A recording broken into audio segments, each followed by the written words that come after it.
ফিলিস্তিনি যেটা 3.5 ফুটি পতাকা এটা বিক্রি করতে আসি 150 টাকা, আর অন্যান্য কলমার পতাকা এইগুলা বাংলাদেশি 100 টাকা।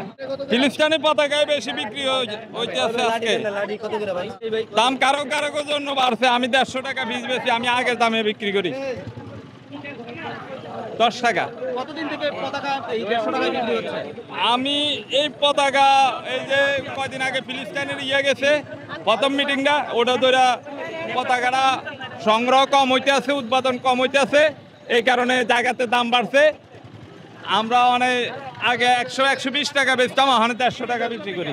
4-5 দিনের তো ঈদের মার্কেট, এরপরে এটি তো বাড়িতে মহিলারা বানায় 10টা 5টা করে, এটি তো সংগ্রহ করা সম্ভব না।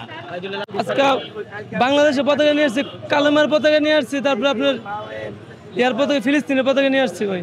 ফিলিস্তিনের পতাকা 120 টাকা, বাংলাদেশে ভাই এই সাইজের 120 টাকা, আর কালেমার পতাকা 100 টাকা। পতাকা পেয়েছে আপনি 20 টাকা পাচ্ছি। কেন?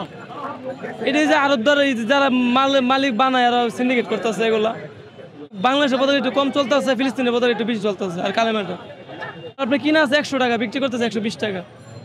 দাম হচ্ছে কেউ আসলে বাড়তি দামে, প্রচুর বাড়তি দামে বিক্রি করতেছে, আবার কেউ আছে যে মানে সামান্য দামে বিক্রি করতেছে। ঢালাওভাবে আমি আসলে এটা বলতে পারবো না। ফিলিস্তিনের পতাকা অরিজিনাল মাপ হচ্ছে 2 ফিট বাই 3 ফিট, সেটা বিক্রি হচ্ছে 150 টাকা করে, কিন্তু আমি এটা 100-120 টাকা বেশি। আগেও এরকমই ছিল আসলে, মানে 120 টাকা, 30 টাকা, 40 টাকা, আজ 150 টাকা, এবং আজকে বিক্রেতার সংখ্যা অনেক বেশি।